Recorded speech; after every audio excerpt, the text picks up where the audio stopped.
Hello दोस्तों, नमस्कार। स्वागत है एक बार फिर से आप सभी के अपने प्रिय चैनल पर। दोस्तों आपको बता दें जो अभी की सबसे बड़ी खबर आ रही है, जहां पर यासीन मलिक को बचा लो, मौत की सजा के खौफ से बौखलाई यासीन की पत्नी ने पाकिस्तानी हुकूमत से ऐसे लगाई है गुहार। साथ ही साथ बताएंगे जहां अमेरिका के चाहने पर भी भारत नाटो प्लस में क्यों नहीं ले रहा दिलचस्पी, सबसे बड़ा और अहम कारण आपको बताने वाले हैं। दोस्तों अगर भारत नाटो प्लस में शामिल हो गया तो ऐसा कभी भी नहीं कर पाएगा दोस्तों। और साथ ही आपको बताएंगे जहां रशिया की तरफ से दिए जा रहे भारत को झटके के बीच बड़ी ही खुशखबरी की खबर है, जहां रशिया ने इकलौता ये तैरता हुआ न्यूक्लियर पावर प्लांट भारत को कर दिया है ऑफर। जी हां दोस्तों, और साथ ही साथ आपको बताएंगे जहां प्रधानमंत्री मोदी जी को रोकने के लिए पटना में बनेगी रणनीति। 12 जून को विपक्षी दलों की होने वाली है बैठक, उसमें बताएंगे कौन कौन होगा शामिल और क्या ये रणनीति रचने वाले हैं मोदी जी के खिलाफ। सारी जानकारियां दोस्तों आपको बताएंगे। और अगर आपका भी इन बैंक में अकाउंट है दोस्तों तो आपके लिए बड़ी ही खबर होने वाली है, जहां इस जून से बदल जाएंगे बैंक के नियम। तो सारी जानकारी बताएंगे,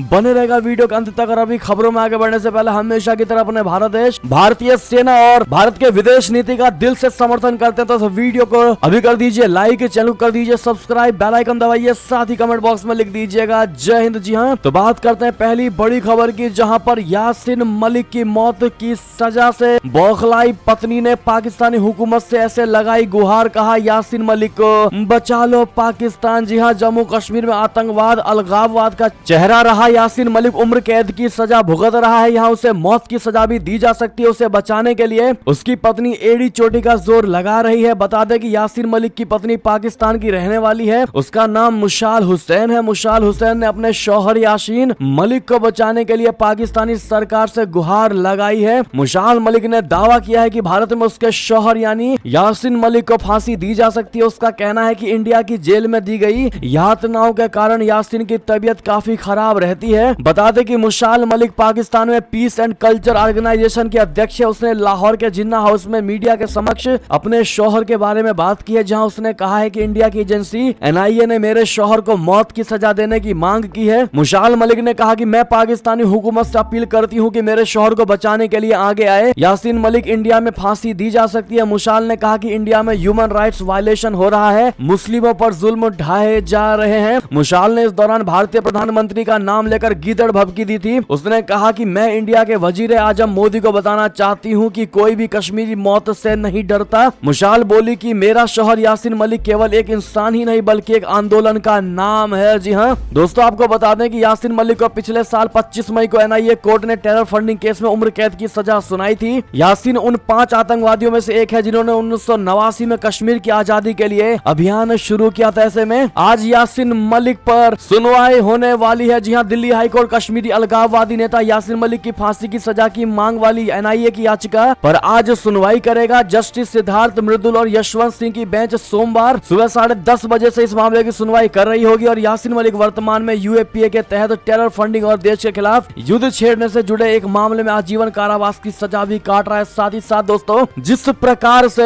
एनआईए कह रही है कि यासीन मलिक को फांसी की सजा होनी चाहिए, ऐसे में हर भारतीयों का इस पर क्या राय है दोस्तों? क्या आप भी यही मांग करते हैं कि यासीन मलिक को फांसी होनी चाहिए? कमेंट में इसका जवाब जरूर दीजिएगा दोस्तों। और जितना ज्यादा हो सके इस वीडियो का शेयर करिएगा ताकि हर कोई अपनी राय रख सके और भारत को इस पर फैसला लेने में आसानी हो सके। और साथ ही साथ दोस्तों, जिस प्रकार से यासीन मलिक की बीबी पाकिस्तान से रिक्वेस्ट कर रही है, अगर आप भी मानते हैं कि पाकिस्तान भारत का कुछ नहीं बिगाड़ सकता तो कमेंट में मोदी है तो मुमकिन है जरूर कह दीजिएगा। बात करते हैं अगली बड़ी खबर की, जहां अमेरिका के चाहने पर भी भारत नाटो प्लस में क्यों नहीं ले रहा दिलचस्पी। बहुत बड़ी वजह है दोस्तों इसके पीछे, जो हम आपको भी बताने वाले हैं। पीएम मोदी अगले महीने अमेरिका के दौरे पर जाने वाले हैं। इस बीच अमेरिका में कांग्रेस की सेलेक्ट कमेटी ने भारत को नाटो प्लस का दर्जा देने की सिफारिश की है। नाटो प्लस में अभी 5 देश हैं। यदि भारत इसका हिस्सा बनता है तो वो इसका 6ठा सदस्य होगा। आपको बता दें कि नाटो प्लस एक सुरक्षा व्यवस्था है जो वैश्विक रक्षा सहयोग को बढ़ावा देने के लिए बनाया गया है। यदि भारत नाटो प्लस का हिस्सा बनता है तो उसे अमेरिकी डिफेंस इंडस्ट्री और टेक्नोलॉजी की बेहतर उपलब्धता मिलेगी। ये पहली बार नहीं है जब अमेरिका में भारत को नाटो प्लस का हिस्सा बनाने का प्रयास किया जा रहा है। दरअसल अमेरिका में लंबे वक्त से एक लॉबी चाहती है कि भारत नाटो प्लस में शामिल हो जाए। यदि भारत इस ग्रुप का हिस्सा बनता है तो वो रशिया और उसके हथियार नेटवर्क से दूर हो जाएगा। भारत उन्नत हथियारों की पूर्ति के लिए अमेरिका और उसके सहयोगी देशों पर निर्भर हो जाएगा। दोस्तों आपको बता दें कि भारत किसी गुटिया घोषित खेमेबंदी में शामिल होने से परहेज करता रहा है। भारत में किसी भी पार्टी की सरकार हो वो स्वतंत्र विदेश नीति की बात को दोहराते हैं, खास करके मोदी सरकार। ऐसे में फिलहाल भारत और रशिया के बीच S-400 मिसाइल डिफेंस सिस्टम की बड़ी डील है। यदि भारत नाटो प्लस का हिस्सा बनता है तो रशिया और भारत के रक्षा संबंधों पर बहुत बड़ा असर पड़ सकता है। और दोस्तों यही सबसे बड़ी वजह है कि भारत नाटो या फिर नाटो प्लस का हिस्सा बनने से कतराता है। भारत जानता है कि यदि वो इसका हिस्सा बनता है तो भारत को फायदे के साथ साथ नुकसान भी झेलना पड़ेगा। चीन मोर्चे पर तो उससे फायदा होगा, मगर रशिया के साथ उसके संबंध खराब हो जाएंगे। ऐसे में दोस्तों एक भारतीय होने के नाते आप लोग क्या चाहते हैं? क्या भारत को नाटो प्लस देश में शामिल होने के लिए एग्री होना चाहिए या फिर बिल्कुल नहीं? क्योंकि भारत स्वतंत्र विदेश नीति का पालन करता है और इसी की बात को वो दोहराते रहता है। ऐसे में अगर शामिल हुआ तो विदेश नीति भारत की स्वतंत्र नहीं होने वाली, क्योंकि अगर आप किसी ग्रुप में शामिल होते हैं तो आपको ग्रुप के हिसाब से चलना होता है, फिर आप उस पर अपनी राय नहीं रख सकते। ऐसे में इन मुद्दों को ध्यान में रखते हुए दोस्तों, रशिया को ध्यान में रखते हुए इस सवाल का जवाब जरूर दीजिएगा, क्या भारत को शामिल होना चाहिए इस नाटो प्लस के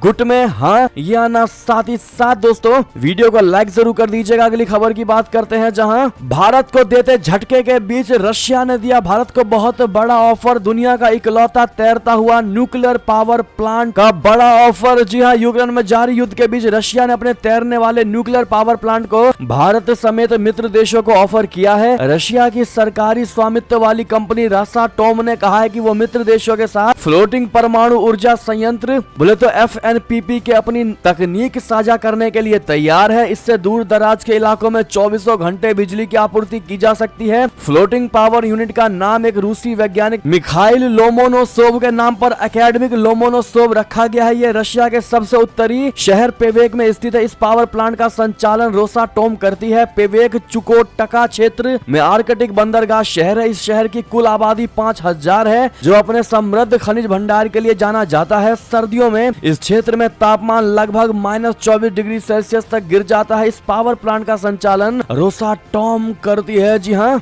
अब ऐसे में रशिया ने भारत को इस न्यूक्लियर पावर प्लांट के ऑफर को देकर के यह दिखा दिया है कि भारत के साथ रशिया के संबंध कम नहीं होने वाले। दुनिया चाहे कितनी भी नेगेटिविटी फैला ले भारत और रशिया के संबंधों को लेकर। ऐसे में दोस्तों आपको बता दें कि रशिया भी चाहता है कि भारत उसके हर मुश्किल घड़ी में खड़ा रहे और अभी लगातार रशिया पर पश्चिमी देशों ने प्रतिबंध लगा रखे। ऐसे में वो चाहता है कि भारत उसका खुलकर समर्थन करे। बहरहाल दोस्तों, क्या भारत रशिया का खुलकर समर्थन करना चाहिए? क्योंकि दोस्तों खुलकर समर्थन करता है अगर भारत तो पश्चिमी देश नाराज जरूर हो जाएंगे। ऐसे में इस सवाल का जवाब जरूर दीजिएगा। चलता अगली खबर की तरफ, जहां पानी को लेकर ईरान और अफगानिस्तान की छिड़ गई लड़ाई, 4 की हो गई मौत। तालिबान ने कहा कि 24 घंटे में पूरे ईरान को हम जीत लेंगे। जी हां, अफगानिस्तान और ईरान की सेनाओं के बीच बॉर्डर पर पानी के लिए लड़ाई छिड़ गई है। दोनों देशों के बीच ईरान के सिस्तान और अफगानिस्तान के निमरोज प्रांत की सीमा पर भारी गोलाबारी हुई है। इसमें तालिबान के एक लड़ाका और ईरानी सेना के 3 सैनिकों की मौत हो गई है। ईरानी की सरकारी एजेंसी IRNA ने दोनों देशों के बीच इस्लामिक रिपब्लिक बॉर्डर पर हुई गोलीबारी की जानकारी दी है।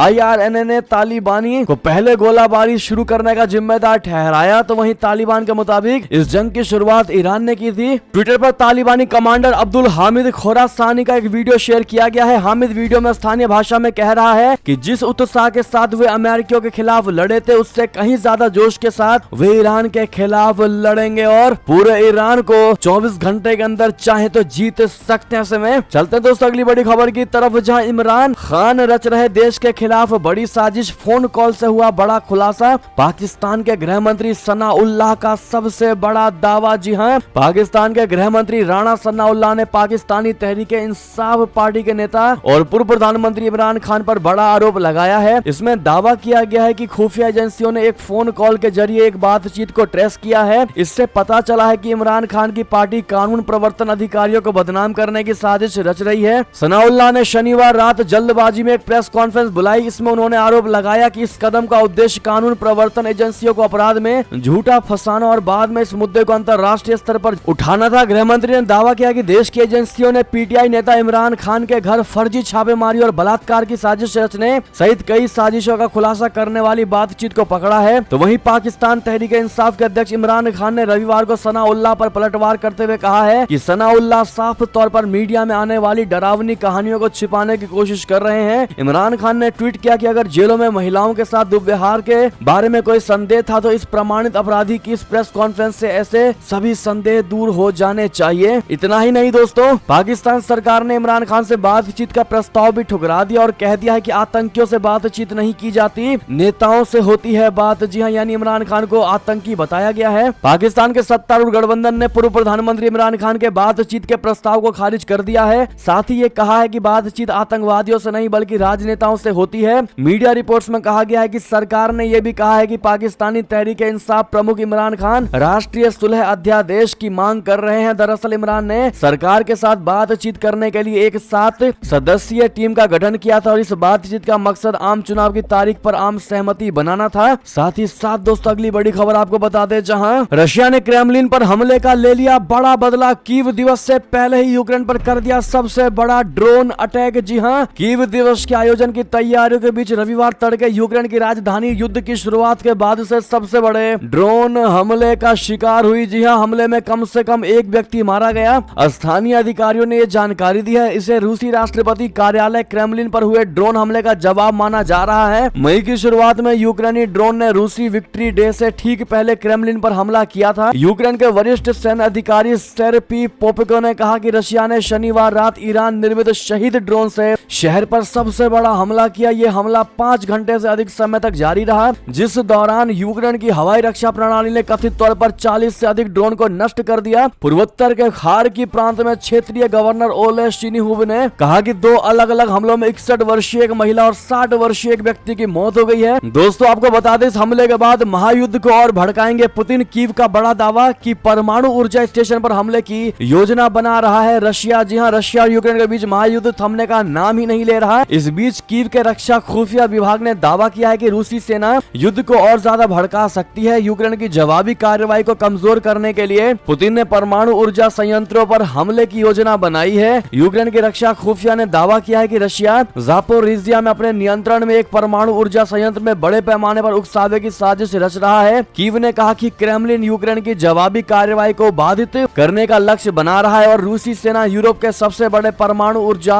स्टेशन यूक्रेन के दक्षिण पूर्व में इकाई पर हमला कर सकती है। जी हां दोस्तों, साथ ही साथ अगली बड़ी खबर आपको बता दें, जहां डीपीएपी जम्मू का राज्य का दर्जा और लोगों का भूमि अधिकार बहाल करने के लिए लड़ेगी। जी हां, आजाद का बड़ा बयान। जी हां, डेमोक्रेटिक प्रोग्रेसिव आजाद पार्टी यानी डीपीएपी के प्रमुख गुलाम नबी आजाद ने रविवार को कहा है कि उनकी पार्टी सत्ता में आने पर जम्मू कश्मीर को राज्य का दर्जा और भूमि अधिकार बहाल करने के लिए लड़ेगी। उन्होंने सभी समुदायों के बीच एकता व सद्भाव की अपील करते हुए कहा है कि प्रगतिशील जम्मू कश्मीर तभी संभव है जब लोग एकजुट हों और नफरत की राजनीति को शिकस्त दें। आजाद ने यहां अखनूर सेक्टर में पार्टी के एक कार्यक्रम को संबोधित करते हुए कहा कि जम्मू कश्मीर के लोगों को व्यक्तिगत हितों से ऊपर उठना चाहिए और शांति एवं समृद्धि की एक नई शुरुआत की साझा राह तलाशनी चाहिए, क्योंकि केंद्र शासित प्रदेश निरंतर विभाजनकारी और तुच्छ राजनीति के कारण पिछड़ रही है। इस अवसर पर आम आदमी पार्टी के नेता रतन लाल अपने समर्थकों के साथ आजाद की पार्टी में शामिल हुए। आजाद ने कहा कि जब उनकी पार्टी सत्ता में आएगी तब वो विकास पर ध्यान केंद्रित करेगी और नौकरियां देने तथा लोगों के अधिकारियों का संरक्षण करने वाला भूमि अधिकार एवं राज्य का दर्जा बहाल करने के लिए लड़ेगी। बहरहाल दोस्तों, गुलाम नबी आजाद जिस प्रकार से कह रहे हैं कि वो जीतेंगे तो ऐसा करके दिखाएंगे, इस पर आपकी क्या राय होने वाली है दोस्तों, कमेंट में जरूर लिखिएगा। साथ ही साथ अगली खबर की बात करते हैं, जहां पर क्या एर्दोगन फिर बनेंगे तुर्की के राष्ट्रपति। मतगणना में फिर बनाई बढ़त, बस 50% वोट का है इंतजार। जी हां, तुर्की में दोबारा हो रहे राष्ट्रपति चुनाव में रजब तैयब एर्दोगन फिर आगे है। तुर्की की सरकारी समाचार एजेंसी से मिले चुनावों के अनाधिकारिक नतीजों में 43% मत पेटियों की गिनती पूरी हो चुकी है। इसमें एर्दोगन ने अपने प्रतिद्वंदी कमाल किलिचदारोग्लू पर बढ़त बनाई हुई है। यह चुनाव परिणाम फैसला करेगा कि 20 साल से तुर्की की सत्ता पर काबिज एर्दोगन का निरंकुश शासन जारी रहेगा या फिर किलिचदारोग्लू उन्हें सत्ता से हटा देंगे। तुर्की में 14 मई को हुए पहले दौर के मतदान के बाद किसी भी उम्मीदवार को चुनाव जीतने के लिए जरूरी 50% बहुमत नहीं मिल पाया था। ऐसे में दोस्तों तुर्की में कौन जीतना चाहिए आपके हिसाब से कमेंट में लिखकर अवश्य बताइएगा। चलते हैं अगली खबर की तरफ, जहां सौहार्दपूर्ण रिश्ते बढ़ाने आएंगे प्रचंड, होंगे कई समझौते। 31 मई को भारत आने वाले हैं नेपाली पीएम। जी हां, नेपाल के प्रधानमंत्री पुष्प कमल दहल प्रचंड 4 दिनी आधिकारिक यात्रा पर बुधवार यानी 31 मई को भारत की यात्रा पर आ रहे हैं। वो सदियों पुराने बहुआयामी द्विपक्षीय संबंधों को मजबूत करने के लिए पीएम नरेंद्र नरेंद्र मोदी व अन्य नेताओं से वार्ता करेंगे। इस दौरान दोनों देशों के बीच कई समझौतों पर मुहर लगेगी। नेपाल के विदेश मंत्रालय ने शनिवार को बताया है कि दिसंबर 2022 में प्रधानमंत्री का पदभार संभालने के बाद प्रचंड की यह पहली विदेश यात्रा होगी। मंत्रालय ने बताया है कि प्रचंड, जो कि 68 वर्ष के हैं, उसके साथ यात्रा पर उनकी बेटी गंगा दहल भी आएंगी। प्रचंड पीएम मोदी के निमंत्रण पर भारत की यात्रा करेंगे। उनके नेतृत्व में मंत्रियों, सचिवों और वरिष्ठ सरकारी अधिकारियों का एक प्रतिनिधि मंडल भी आएगा। यात्रा के दौरान पीएम प्रचंड राष्ट्रपति द्रौपदी मुर्मू और उपराष्ट्रपति जगदीप धनखड़ से शिष्टाचार भेंट करेंगे। जी हाँ, मंत्रालय ने एक बयान में कहा कि नेपाल के प्रधानमंत्री की सभी पारियों के रूप में प्रचंड का ये चौथा भारत दौरा है और ये दौरा नेपाल और भारत के बीच सदियों पुराने बहुआयामी और सौहार्दपूर्ण संबंधों को और मजबूत करेगा। साथ ही साथ एक और खबर बता दें, जहां चाइना और रशिया से युद्ध का बड़ा खतरा, अब जापान के साथ खड़ा हुआ नाटो, एशिया में बदलेगा समीकरण। जी हां, रशिया के खिलाफ यूक्रेन संग कंधे से कंधा मिलाकर खड़े नाटो देश अब एशिया में भी शक्ति संतुलन को प्रभावित करने जा रहे हैं। जापान और नाटो देश अपने सहयोग को बढ़ाने जा रहे हैं। जापान और नाटो देश एक नए दस्तावेज को अपनाने जा रहे हैं, जिससे दोनों के बीच रिश्ते मजबूत होंगे। साथ ही रशिया और चीन से निपटने के लिए एक साझा फ्रेमवर्क बनेगा। जापान और नाटो देश ये सहयोग ऐसे समय पर बढ़ाने जा रहे हैं जब रशिया और चीन के बीच सैन्य संबंध लगातार मजबूत होता जा रहा है। रशिया और चाइना ने हाल ही में अपने फाइटर जेट और बॉम्बर के साथ जापान के पास से उड़ान भरी थी और डराने की कोशिश की थी। इसके जवाब में जापान ने भी अपने फाइटर जेट हवा में उड़ाए थे। जापान अभी भी इस 31 सदस्यीय सैन्य संगठन का सदस्य देश नहीं है, लेकिन वो एक ग्लोबल पार्टनर जरूर है। साल 2014 में जापान और नाटो देशों ने एक समझौते पर हस्ताक्षर किया था। इसमें समुद्री सुरक्षा और मानवीय सहायता शामिल है, लेकिन सेनाओं के बीच सहयोग इसमें नहीं था। साथ ही साथ दोस्तों अगली खबर बता दें, जहां चीनी नौसेना में एयरक्राफ्ट कैरियर का बड़ा अकाल, 3 में से 2 पड़े हैं बंद, लेकिन एक सही दुनिया को धमका रहा है चाइना। बता दें, चीनी नौसेना पीपुल्स लिबरेशन आर्मी बोले तो नेवी इन दिनों एयरक्राफ्ट कैरियर की भारी किल्लत से गुजर रही है। कागज पर तो चीनी नौसेना के पास 3 एयरक्राफ्ट कैरियर है, लेकिन वर्तमान में उसके 2 एयरक्राफ्ट कैरियर ऑपरेशन को अंजाम देने के हालत में नहीं है। ऐसे में चाइना नौसेना को सिर्फ एक एयरक्राफ्ट कैरियर शेडोंग से काम चलाना पड़ रहा है। शेडोंग एयरक्राफ्ट कैरियर को एक दिन पहले ही ताइवान जल डमरू मध्य से होकर उत्तर की ओर जाते हुए देखा गया है। संभावना जताई जा रही है कि चीनी नौसेना शेडोंग एयरक्राफ्ट कैरियर के साथ चाइना सागर में एक बहुत बड़ा युद्धाभ्यास करने जा रही है। ये युद्धाभ्यास ताइवान के लिए प्रत्यक्ष खतरा भी बताया जा रहा है। ताइवान को हाल में ही अमेरिका के स्टिंगर मिसाइलों की भारी भरकम खेप मिली है। चाइना ने इस डील को लेकर सख्त नाराजगी जताई थी और दोनों देशों को अंजाम भुगतने की धमकी भी दी थी। साथ ही साथ अगली खबर बता दें, जहां भारत को डेवलप्ड कंट्री बनाएंगे प्रधानमंत्री नरेंद्र मोदी जी, 2047 तक का है इनका लक्ष्य। बता दें, प्रधानमंत्री नरेंद्र मोदी ने शनिवार को 2047 तक भारत को विकसित देश बनाने के लिए साझा दृष्टिकोण तैयार करने का आह्वान किया। उन्होंने राज्यों से इस दिशा में कदम उठाने को कहा है। मोदी जी ने नीति आयोग की संचालन परिषद यानी जीसीएम की 8वीं बैठक को संबोधित करते हुए ये बात कही। इस दौरान कई राज्यों के मुख्यमंत्री, केंद्र शासित प्रदेशों के उपराज्यपाल और केंद्रीय मंत्री मौजूद थे। उन्होंने राज्यों से कहा कि नागरिकों के सपनों को पूरा करने वाले कार्यक्रम तैयार करने के लिए आर्थिक रूप से विवेकपूर्ण निर्णय किए जाएं। नीति आयोग ने ट्विटर पर लिखा है कि नीति आयोग संचालन परिषद की 8वीं बैठक में प्रधानमंत्री नरेंद्र मोदी ने कहा है कि जब राज्य बढ़ते हैं तो भारत बढ़ता है। उन्होंने 2047 में विकसित भारत के लक्ष्य को हासिल करने के लिए साझा दृष्टिकोण विकसित करने के महत्व पर जोर दिया है। जी हाँ, बात करते हैं अगली बड़ी खबर की, जहां इसरो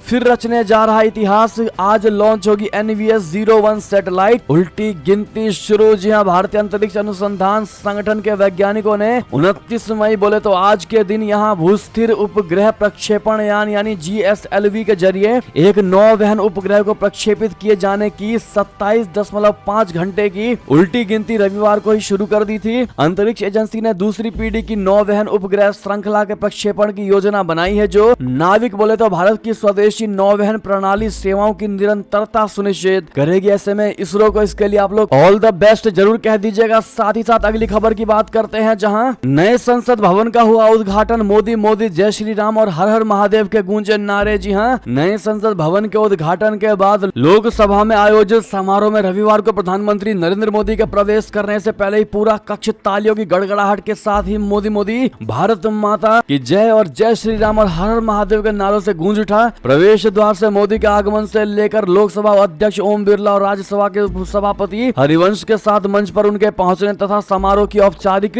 शुरुआत होने तक तालियों की गड़गड़ाहट जारी रही। कक्ष के अंदर 2 बड़े स्क्रीन थे जिन पर मोदी के आगमन का सीधा प्रसारण हो रहा था। प्रधानमंत्री ने जैसे ही कक्ष में कदम रखा तो इस दौरान कुछ सदस्यों ने शिवाजी महाराज के जय के नारे भी लगाए। जी हाँ, मंच की ओर बढ़ते मोदी ने उच्चतम न्यायालय के न्यायाधीशों, पूर्व राष्ट्रपति रामनाथ कोविंद और पूर्व प्रधानमंत्री एच.डी. देवेगौड़ा सहित कई गणमान्य लोगों का अभिवादन भी किया। जी हाँ दोस्तों, आपको बता दें कि नए संसद के इस उद्घाटन पर कांग्रेसी नेता का ट्वीट हो गया वायरल, जिसमें लिखा है कि देवता पुष्प बरसाने लगे और गधे चिल्लाने लगे। बता दें, नई संसद भवन के उद्घाटन के मौके पर जहां विपक्षी दलों ने भाजपा पर हमला बोला, तो वहीं दूसरी और कांग्रेसी नेता के ट्वीट चर्चा का विषय बना हुआ है। उनका ट्वीट खूब वायरल हो रहा है। उन्होंने लिखा है कि देवता पुष्प बरसाने लगे और गधे चिल्लाने लगे। दोस्तों, आप ये ट्वीट देख पा रहे होंगे आचार्य प्रमोद का। ऐसे में कि इस ट्वीट का क्या मतलब आप समझ पा रहे होंगे। दोस्तों, कमेंट में लिखकर अवश्य बताइएगा और क्या जवाब देना चाहेंगे बताइएगा जरूर। साथ ही साथ एक और खबर की बात करते हैं, जहां प्रधानमंत्री मोदी को रोकने के लिए पटना में बनेगी रणनीति। 12 जून को विपक्षी दलों की होगी बैठक। जी हां, बिहार के मुख्यमंत्री नीतीश कुमार की कांग्रेसी अध्यक्ष मल्लिकार्जुन खड़गे और पूर्व अध्यक्ष राहुल गांधी से सोमवार को मुलाकात हुई थी। इसके बाद विपक्ष के विभिन्न दलों की जल्द बैठक बुलाने को निर्णय लिया गया था। तो वहीं मुख्यमंत्री नीतीश कुमार रविवार को जेडीयू पार्टी कार्यालय पहुंचे, वहां पार्टी की बैठक चली और इस बैठक के बाद जेडीयू नेता मंजीत सिंह ने कहा है कि 12 जून को नीतीश कुमार के नेतृत्व में बिहार में विपक्षी दलों की एक मजबूत बैठक होने वाली है, जिससे पूरे देश में एक संदेश जाएगा। जी हां, पटना स्थित जेडीयू कार्यालय में मुख्यमंत्री नीतीश कुमार रविवार को पहुंचे। नीतीश कुमार पार्टी की बैठक में शामिल हुए। बता दें कि आगामी लोकसभा चुनाव से पहले बिहार के मुख्यमंत्री नीतीश कुमार ने विपक्षी दलों को एकजुट करने के प्रयास तेज कर दिए हैं। नीतीश कुमार सोमवार यानी 22 मई को दिल्ली में कांग्रेसी अध्यक्ष मल्लिकार्जुन खड़गे के आवास पर पहुंचे थे, जहां अहम बैठक हुई थी और इस बैठक में कांग्रेसी नेता राहुल गांधी, केसी वेणुगोपाल, जेडीयू अध्यक्ष ललन सिंह और बिहार सरकार में मंत्री संजय झा भी मौजूद रहे। ऐसे में दोस्तों, अगर आप भी मानते हैं कि विपक्षी पुरजोर प्रयास कर रहे हैं, लेकिन 2024 में यही नेता जीतने वाला है, तो किसका नाम लेंगे दोस्तों? आप लोग कमेंट में लिखकर अवश्य बताइएगा। और क्या लगता है कौन सी पार्टी जीतेगी, कौन होगा अगला प्रधानमंत्री? देखते हैं भारत की एक एक जनता क्या कहती है। दोस्तों, आप लोग कमेंट जरूर करिएगा, हम आपके एक एक कमेंट को पढ़ेंगे। साथ ही साथ अगली खबर की बात करते हैं, जहां नए संसद भवन की क्या जरूरत अगर पहलवानों को न्याय नहीं दे सकते तो। जी हां, खिलाड़ियों के सपोर्ट में आए सिद्धारमैया, मोदी सरकार पर बोल दिया हमला। जी हां, कर्नाटक के मुख्यमंत्री सिद्धारमैया ने पहलवानों का समर्थन करते हुए संसद के नए भवन के उद्घाटन को लेकर केंद्र पर हमला बोला है। उन्होंने रविवार यानी 28 मई को कहा कि नए संसद भवन की क्या जरूरत है अगर वो विरोध कर रहे पहलवानों को न्याय न दे सकता है। दिल्ली पुलिस ने संसद की ओर कूच कर रहे कई पहलवानों को हिरासत में ले लिया था। उन्होंने आगे कहा कि ये जान कर दुख हुआ कि न्याय मांगने वाले कुछ पहलवानों को हिरासत में ले लिया गया है और हम भारतीयों को उनके साथ खड़ा होना चाहिए और उनके लिए आवाज उठानी चाहिए। उन्होंने हमारे लिए पदक जीतकर हर भारतीय को गौरवान्वित किया है और हमें उन पर गर्व करना चाहिए। जी हाँ, साथ ही साथ दोस्तों, पहलवानों से जुड़ी लेटेस्ट खबर आपको बता दें, जहां बजरंग साक्षी और विनेश के खिलाफ एफआईआर दर्ज कर लिया गया है। जंतर मंतर पर प्रदर्शन को लेकर दिल्ली पुलिस ने यह अब तक का सबसे बड़ा एक्शन लिया है। जी हाँ दोस्तों, दिल्ली पुलिस ने जंतर मंतर पर हुई घटना के मामले में रविवार देर शाम एफआईआर दर्ज की है। प्राप्त जानकारी के अनुसार दिल्ली पुलिस ने पहलवानों साक्षी मलिक, विनेश फोगाट और बजरंग पुनिया के साथ ही प्रदर्शन के आयोजकों और अन्य के खिलाफ मामला दर्ज कर लिया है। साथ ही साथ ये थी अब तक की सारी बड़ी खबरें। आपको हमारी खबर कैसी लगी? आशा करता हूँ बहुत अच्छी लगी होगी। थोड़ी भी अच्छी लगी तो इस वीडियो को अभी अपने भाई बंधुओं में व्हाट्सएप, फेसबुक, ट्विटर के जरिए पूरे भारत में शेयर करना बिल्कुल मत भूलिएगा। और अभी कर दीजिए इस वीडियो को लाइक, चैनल कर दीजिए सब्सक्राइब, बेल आइकन दबाइए। साथ ही कमेंट बॉक्स में लिख दीजिएगा जय हिंद, जय भारत। और यहाँ तक बने रहने के लिए आप सभी का बहुत बहुत धन्यवाद।